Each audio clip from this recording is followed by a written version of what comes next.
Mesdames, Messieurs, bonsoir. Il est 20h sur les antennes de la télé Futur Média. C'est parti pour le sommaire de cette édition. La stupeur à Saint-Louis où 4 pêcheurs sont portés disparus depuis ce matin à cause d'une houle. Malgré l'alerte de la météo, ils étaient plusieurs à avoir bravé l'interdiction d'aller en mer. Cet incendie au foyer Boulogne-Billancourt en France, un Malien a rendu l'âme, 2 Sénégalais grièvement blessés. Le gardien de l'immeuble serait à l'origine du sinistre.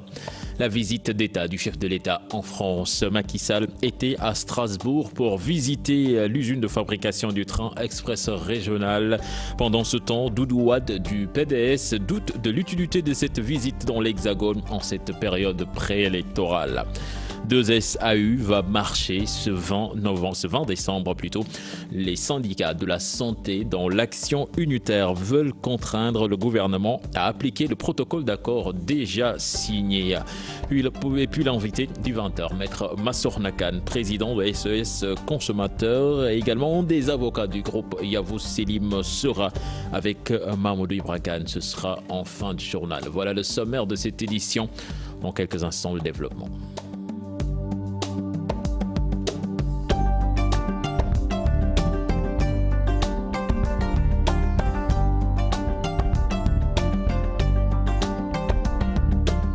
Bienvenue à toutes et à tous. 4 pêcheurs portés disparus ce matin à Saint-Louis à cause d'une houle forte malgré les recherches. Il reste introuvable. La météo avait pourtant annoncé une houle dangereuse, mais certains ont bravé l'interdiction d'aller en mer. Nous y reviendrons certainement dans nos prochaines éditions avec notre correspondant à Saint-Louis, Ousseynou Diop. Je vous l'annonçais en titre, cet incendie au foyer Boulogne-Billancourt. Un Malien a rendu l'âme, 12 blessés dont 2 grièvement, 2 Sénégalais. Les résidents accusent le gardien de l'immeuble d'être à l'origine du sinistre. Selon leur responsable, la mairie ne veut plus d'immigrants dans sa commune. Les explications de notre correspondant en France, Ibrahima Kamara. C'est un incendie d'une rare violence qui s'est produit dans ce foyer d'émigrés. Boulogne-Billancourt est l'un des plus grands foyers de Paris. Un Malien a rendu l'âme dans cet incendie et 2 Sénégalais brièvement blessés sont à l'hôpital. Les résidents pointent du doigt le gardien de l'immeuble. Un des responsables des résidents revient sur leurs différends avec les gestionnaires des immeubles. Le conflit qu'on a eu, c'était le 24 mai dernier qu'il a fermé la cuisine collective. Donc ça, on a fait une réunion au conseil de concertation, mais sans nous aviser. Donc cette fermeture a pris beaucoup d'ampleur et tous les résidents sont révoltés et que ça ne doit pas être comme ça. Donc c'est la politique entre Qualia et la mairie, sont complices les deux, la mairie de Boulogne. Vous voulez dire que la mairie ne veut pas de foyer Boulogne actuellement? Oui, actuellement, d'après les interviews dans les journaux qu'on les voit, parce qu'après la fermeture de la cuisine, le maire aussi pour accompagner sa campagne, et il suit, oui, je vous écoute, j'ai fermé la cuisine, donc c'est la politique. La mairie est complice avec Qualia aujourd'hui. Moussa Marega et Larmi Soumaré, ressortissants du village de Dembankane dans le département de Kanel, sont actuellement admis à l'hôpital et leur pronostic vital est engagé. Ibrahima Kamara, nous restons en France et pour parler de la visite d'État du chef de l'État sénégalais. Macky Sall était à Strasbourg, plus précisément à l'usine de fabrication du train express régional. Le chef de l'État qui a exprimé toute sa satisfaction, a émis également le souhait de revitaliser le chemin de fer au Sénégal. Certainement, nous y reviendrons également dans nos prochaines éditions ou même avant la fin de ce journal avec notre envoyé spécial Ibrahima Khan. Eh bien, Doudou Wade, responsable du Parti démocratique sénégalais, trouve inopportun le moment choisi par Macky Sall pour aller en France. La France qui va bientôt aller en campagne électorale. Et François Hollande n'est pas candidat pour Doudou Wade. L'ancien ministre de la Justice, lui, pense que c'est une très bonne chose que le Sénégal donc accepte l'invitation. C'est l'avis de Doudou Ndoye. Là-dessus, je propose de suivre cet élément signé Al-Hassan Ba et Mardien. Le drapeau sénégalais à l'honneur sur l'avenue des Champs-Élysées, une visite d'État tout un protocole, mais à quelle fin? L'État sénégalais rend visite à l'État français. Et ça, c'est la meilleure des choses dans les relations internationales entre les pays. Installer la paix entre deux États, installer des échanges de coopération entre deux personnes, des relations de coopération entre deux États, installer des relations d'échange d'intérêts entre deux personnes, d'échange d'intérêts entre deux États. À 6 mois des élections présidentielles et à une élection présidentielle où l'actuel locataire de l'Élysée ne sera pas candidat parce que baillé par son propre peuple. C'est-à-dire qu'il se pose même des problèmes d'opportunité politique quant à la finalisation des éventuels accords qu'il y aura dans ces déplacements-là. Un ministre de la fonction publique française pour accueillir le président Macky Sall, ordre protocolaire ou non? Nous, en Afrique, nos protocoles d'État nous ont habitués à ce que lorsqu'un président arrive, que ce soit le président du pays qui aille l'accueillir à l'aéroport. La France, dans son protocole traditionnel, son président attend sur le perron de l'Élysée qu'on lui amène son hôte, qu'on lui amène son visiteur. Et c'est pourquoi la France désigne un membre de son gouvernement. Alors qu'il soit reçu par le 16e, c'est parce qu'effectivement la France pense que, du point de vue protocolaire, la France pense que c'est celui-là et seulement celui-là qui doit venir accueillir le président de la République du Sénégal. Ce n'est ni le ministre des Affaires étrangères, ni le ministre de l'Intérieur, ni le Premier ministre. C'est comme ça que le pense la France. Alors il faut demander aux Français et à l'ambassadeur de France qui est là, pourquoi celui-là et pas d'autre. Toute une mobilisation pour accueillir le chef de l'État, des habitudes qui doivent changer de l'avis de Maître Doudou Ndoye. Au temps de Senghor, au temps d'Abdou Diouf, un peu moins au temps d'Abdoulaye Wade, et je souhaite beaucoup moins au temps de Macky Sall. On achète des habits, des tissus pour les femmes, les tam-tams sont là, on envahit toutes les rues, on arrête la circulation pendant 4 heures de temps, pour dire quoi? Pour acclamer, danser et tout un ensemble de choses qui ne me paraissent pas très utiles.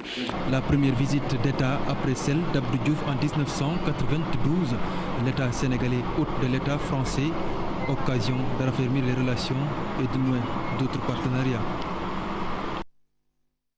Cette visite d'État est un prétexte donc pour la rédaction de Téléfutur Média de s'intéresser aux expatriés français vivant au Sénégal, loin de leur terre natale. Ces citoyens français adorent leur pays d'accueil et apprécient les rapports avec leurs amis sénégalais. Dans l'univers des expatriés français au Sénégal, c'est un documentaire de Ibou Diouf et d'Hamza Diallo que vous pourrez suivre tout juste après le journal de 20h.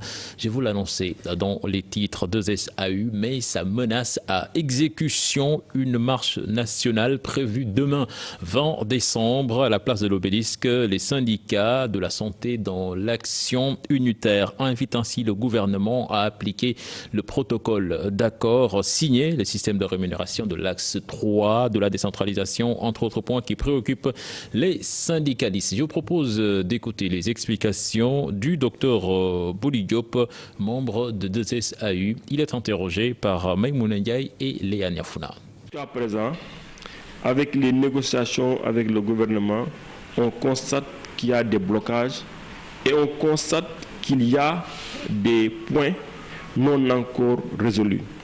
Et parmi ces points, on peut citer la correction des dysfonctionnements de l'acte 3 de la décentralisation. Aujourd'hui, on ne peut pas accepter qu'à la fin du mois, les travailleurs municipaux n'aient pas une certitude par rapport à la perception de leur salaire. Le deuxième point, c'est par rapport au système de rémunération. Parce que le gouvernement avait promis aux syndicats qu'après la fin de système de rémunération, des corrections allaient être apportées. Cette étude a été bouclée et terminée. Les conclusions ont été données au président de la République. Actuellement, il s'agit de les appliquer. Après cette marche, on dira que rien ne sera plus comme avant. Parce qu'on aura bouclé le deuxième plan d'action, on va l'évaluer, mais aussi on va élaborer un troisième plan d'action. Opération de retrait des enfants de la rue. La campagne est en cours, assure Niokhobaye Diouf.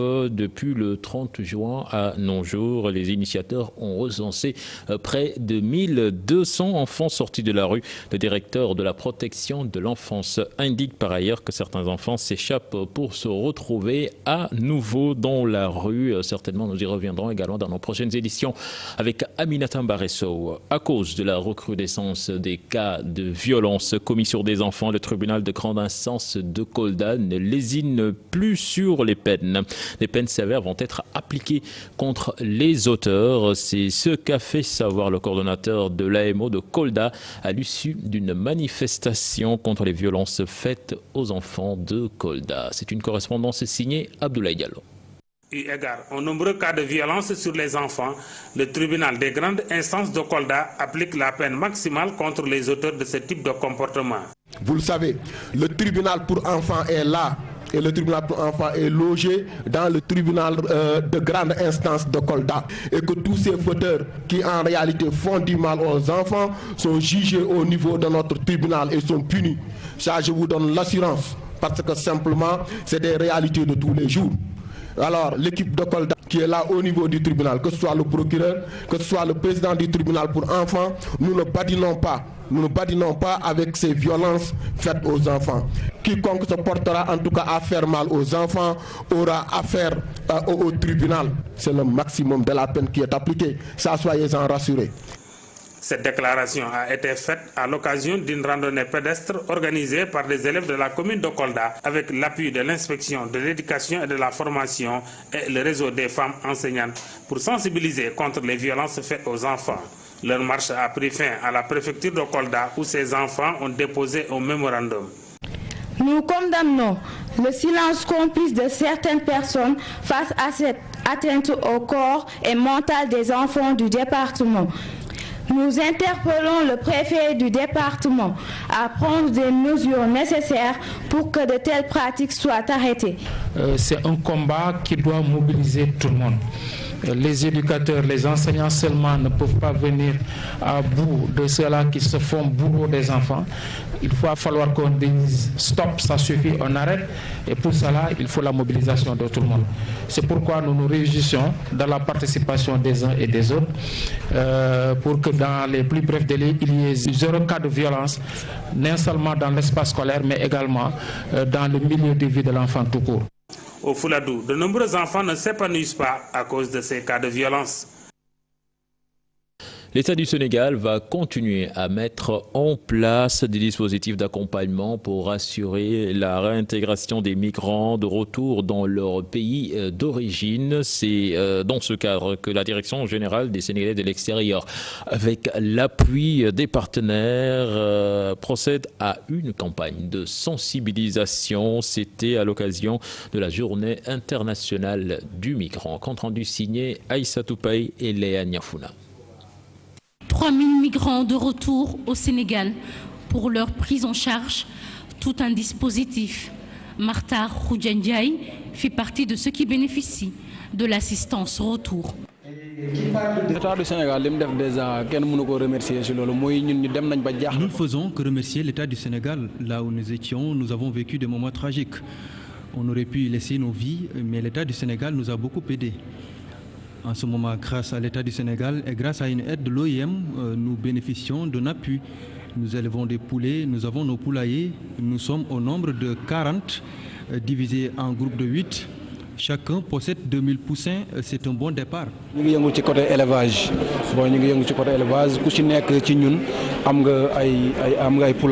C'est dans cette dynamique que d'autres mécanismes de réintégration économique sont mis en place. L'agriculture, un exemple parmi tant d'autres. Sur 90% des projets qui nous parviennent, c'est le secteur agricole qui intéresse nos compatriotes. Donc il faudrait qu'on mette une dynamique d'intégration réelle, bien aménagée avec les acteurs techniques concernés, l'ANIDA, le PRODAC, les collectivités territoriales pour l'accès aux fonciers, pour que chacun, en ce qui le concerne, comme on l'a dit tout à l'heure, puisse jouer sa partition autour du consensus national que nous appelons de tous nos vœux.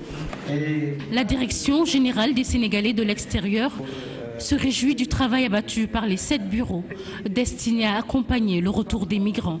Nous avons ouvert 7 bureaux d'accueil, d'orientation et de suivi dans 7 régions du Sénégal. Et à partir du mois de janvier, on va ouvrir 7 autres bureaux dans les 7 autres régions restantes.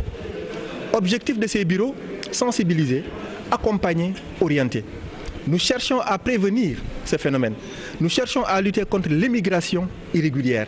Parce que c'est un phénomène qui, à terme, n'arrange ni le pays de départ, ni le pays de transit, ni le pays d'accueil. Donc il faudrait qu'on mette l'accent sur la sensibilisation et effectivement nous jouons un rôle important pour que la sensibilisation parvienne aux différentes cibles. Réintégration, protection des droits des migrants, assistance suivie d'un accompagnement, la contribution de l'État sénégalais au profit des migrants, tant dans leur pays d'origine que dans leur pays d'accueil. En mode politique à présent, des cadres de l'APR à Guédiawaye réclament la tête du ministre des Finances, Amadou Ba. Ils dénoncent sa mauvaise gestion et déclarent que ce dernier travaille pour le départ de Macky Sall. Ils envisagent de marcher pour dénoncer les dérives du ministre. On écoute Sadibou Diouf. Il est interrogé par Salif Sow et Asmalik Diop. Lueur d'espoir, si le président n'en prend pas garde, sera vite terni par un homme dont la seule ambition, connue de tous, est de s'accaparer prématurément du fauteuil présidentiel.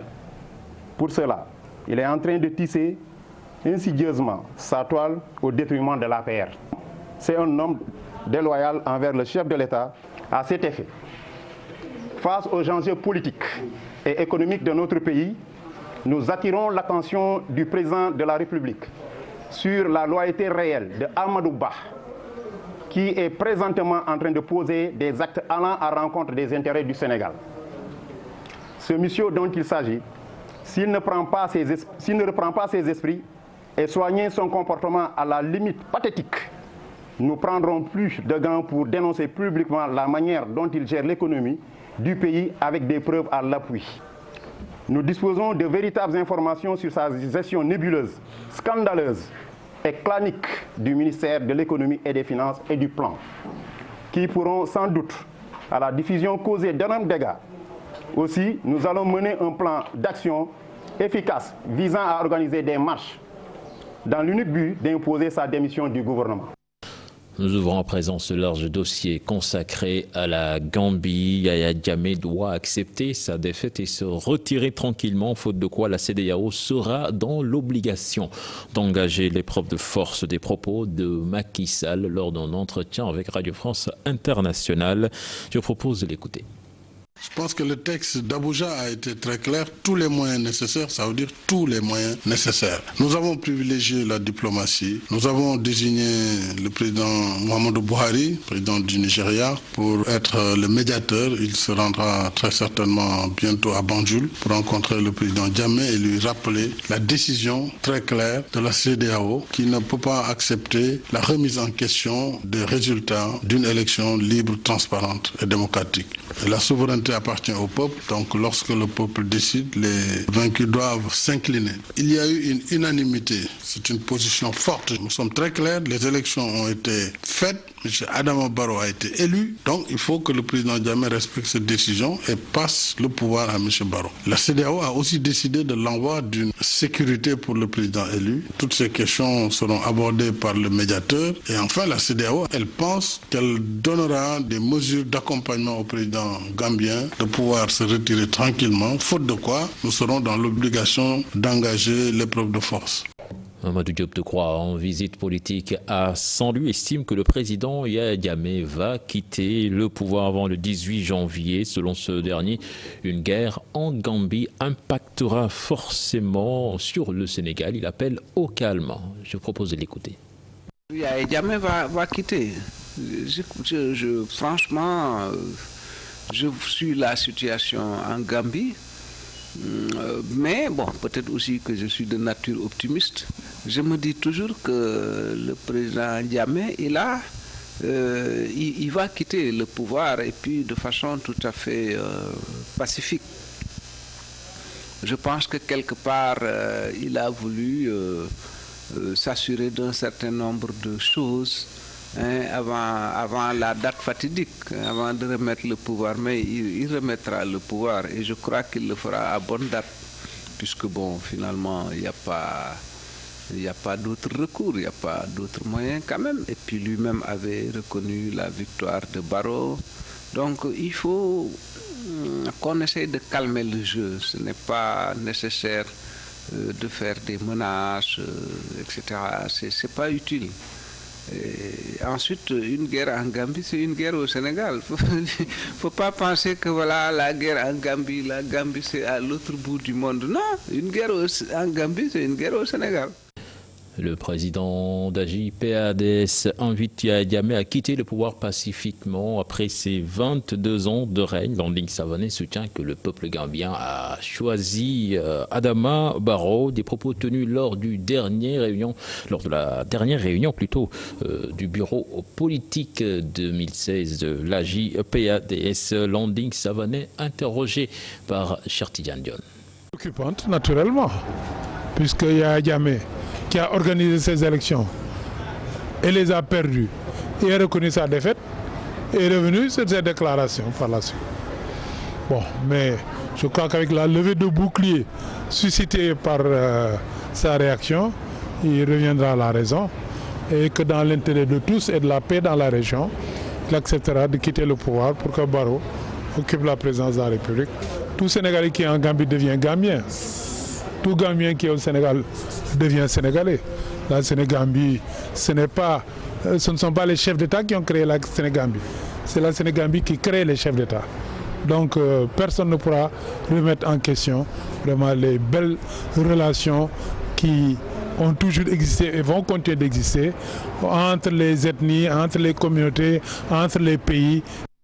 Mettre en place une commission vérité et réconciliation pour la Gambie, c'est ce que préconise le conseil juridique de la RADDHO. Maître Amadou Ali Kane salue l'engagement des chefs d'État de la CEDEAO pour la résolution de la crise.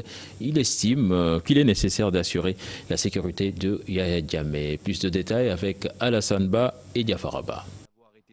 La CEDEAO met la pression et fixe ses règles à Jammeh. Tous les chefs d'État vont répondre à la cérémonie d'investiture du président élu Adama Barrow. Un signal fort à Yahya Jammeh de l'avis de Maître Amadou Ali Kane. En lui disant que pour nous, le président élu, c'est Adama Barrow. Et c'est à lui que vous devez transmettre le pouvoir le 19. Et nous allons nous-mêmes nous déplacer pour assister à son installation. Maintenant, dans la période intérimaire, celle qui nous sépare du 19 janvier, des négociations seront conduites. Et les garanties qui seront nécessaires pour assurer votre sécurité, nous sommes prêts à vous les donner. D'autres mesures d'ordre politique prises lors de ce sommet, le droit de l'homiste salue l'engagement de la communauté. Je m'attendais donc à une mesure politique de ce genre de la part des chefs d'État et aussi à appeler les forces armées à veiller scrupuleusement au respect de leurs obligations républicaines. Veiller aussi à la sécurité juridique de Yahya Jammeh, une nécessité. Évidemment, il n'appartenait pas au sommet de les prendre, mais je pense que dans les négociations qui ont été décidées et qui seront conduites par les présidents Bouhari et le président Mahaman du Ghana, il y a, je pense, une feuille de route. Il y a des termes de référence qui ont été adoptés, qui n'ont pas été rendus publics. Et je pense que ces mesures juridiques visant à garantir la sécurité du président Jammeh, à assurer une transition pacifique, à rendre justice aux nombreuses victimes. La justice, oui, et pour réparer les préjudices causés par le régime Jammeh, l'avocat prône la mise en place d'une commission vérité, réconciliation. J'avais appelé à un statut de l'ancien chef d'État en Gambie, qui serait applicable aussi bien au président Jawara qu'à Yahya Jammeh et à tout futur président sortant. J'avais également préconisé la mise en place d'une commission vérité et réconciliation pour permettre à la Gambie à la fois de rendre justice aux victimes. Vaincu lors des élections, Yahya Jammeh doit quitter la Gambie après l'investiture d'Adama Barrow. Maître Amadou Ali Kane voit par là la meilleure des issues pour l'ex-homme fort de Banjul. Et puis les villages sénégalais frontaliers à la Gambie ne veulent pas entendre parler d'intervention militaire en Gambie. Ils se disent très exposés et déclarent qu'ils n'ont pas de poste de police, encore moins de brigade de gendarmerie dans ces localités. C'est la monnaie gambienne qui circule à l'occasion de la Ziara annuelle tenue ce dimanche. Ils ont prié pour la paix en Gambie. Bakary Konté, ça l'assemble. Sare Bitey, situé à 3 km de la Gambie, ne souhaite pas une intervention militaire dans ce pays voisin.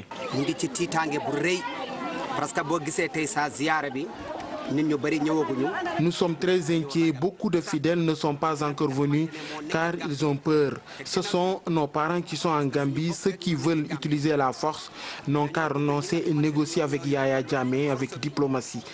C'est ce qui nous arrange car il n'y a aucune sécurité ici. Des personnes peuvent venir de partout faire du n'importe quoi sans qu'on le sache.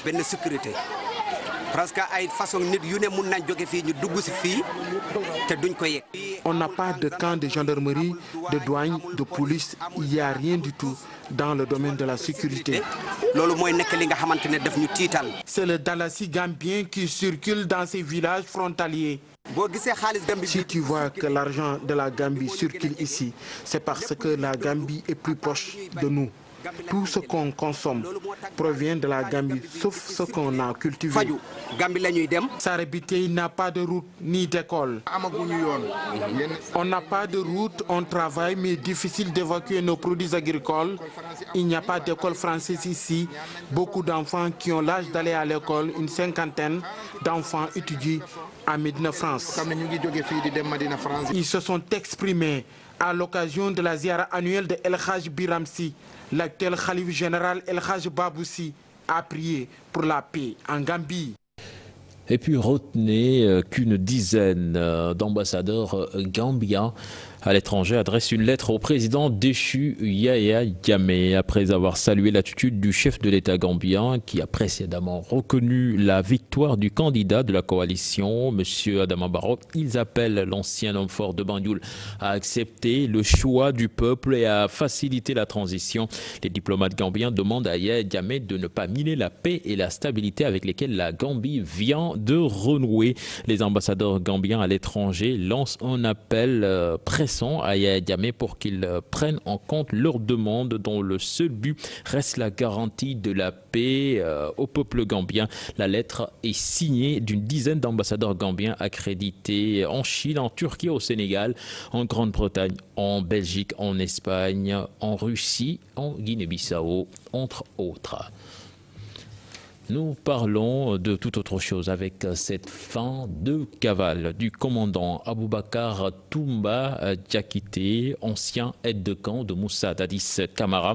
Il est l'auteur de la tentative d'assassinat de l'ancien président de la Guinée, le capitaine Moussa Dadis Camara. Donc après les douloureux événements du 28 septembre 2009, le fugitif a été arrêté par les éléments de la section de recherche de la gendarmerie et actuellement détenu à la gendarmerie de Colobane.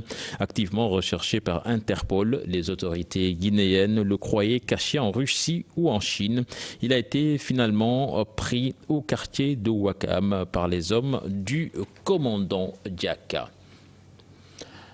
Retour au Sénégal, plus précisément au village de Maka Biragay, sur la nationale 2, dans le département de Louga. Les automobilistes ont été immobilisés pendant 3 heures par les populations en furie suite à un accident. Les jeunes ont brûlé des pneus pour exiger l'érection de ralentisseurs sur le tronçon. Les explications de notre correspondant sur place, Tiernofal. C'est de cette manière que les populations de Maka Biragay se sont exprimées pour montrer leur mécontentement face aux nombreux accidents dont elles sont victimes.